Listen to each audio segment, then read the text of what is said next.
अकोल्यामध्ये अखेर विमा कंपनीवर फसवणुकीचे गुन्हे दाखल झालेले आहेत। विमा कंपनी एचडीएफसी अर्गोच्या 2 वरिष्ठ अधिकाऱ्यांवर गुन्हे दाखल झालेत। विमा कंपन्यांनी परतावा न देता राज्यात हजारो कोटी रुपयांचा भ्रष्टाचार केल्याचा आरोप आमदार नितीन देशमुखांनी केला आणि याच विषयावरून बाळापूरचे शिवसेना ठाकरे गटाचे आमदार नितीन देशमुखांनी बाळापूरचे तहसीलदार आणि तालुका कृषी अधिकाऱ्यांना तब्बल 10 तास बाळापूर नगरपालिका सभागृहात कोंडून ठेवलं होतं। अखेर जिल्हा कृषी अधीक्षक शंकर किरवे यांच्या तक्रारीवरून फसवणुकीचा गुन्हा दाखल झालेला आहे।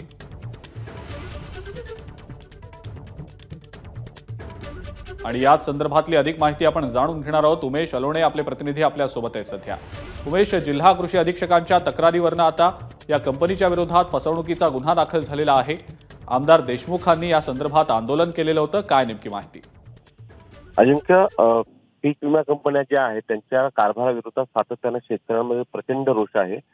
आमदार नितीन देशमुखांनी काल ज्या मुद्द्यावर कृषी अधिकारी आणि तहसीलदाराला तब्बल 10 तास कोंडून ठेवलं होतं, 2023 मधला पीक विमा आहे आणि बाळापूर तालुक्यातील एकूण 21,000 शेतकऱ्यांचा पीक विम्याचा प्रश्न होता आणि 40 कोटी रुपये त्यांचं सरकार आणि शेतकऱ्यांनी भरले होते पीक विमा कंपनीकडे। मात्र त्याला 6,000 शेतकऱ्यांचे पैसे जे आहेत ते पीक विमा कंपनीने दावे त्यांचे निकाली न काढता ते दिले नाही आणि याचाच जाब विचारण्यासाठी आमदार नितीन देशमुखांनी काल बाळापूरचं जे नगरपालिका कार्यालय आहे तिथे तहसीलदार आणि पीक विमा कंपनी आणि कृषी विभागातल्या काही अधिकाऱ्यांची बैठक बोलावली होती। मात्र बैठकीला बोलवूनही विमा कंपनीचे प्रतिनिधी ते आले नाही आणि त्याचा संताप व्यक्त करत आमदार नितीन देशमुखांनी तहसीलदार आणि तालुका कृषी अधिकाऱ्यांना तिथे डांबून ठेवलं।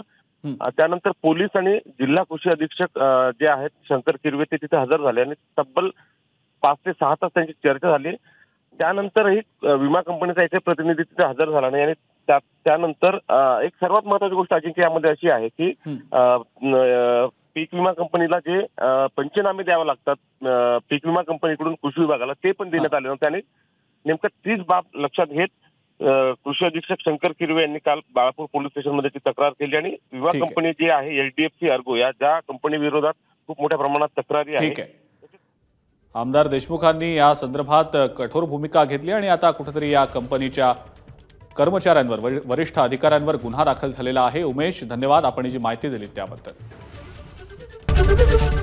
एबीपी माझा, उघडा डोळे बघा नीट।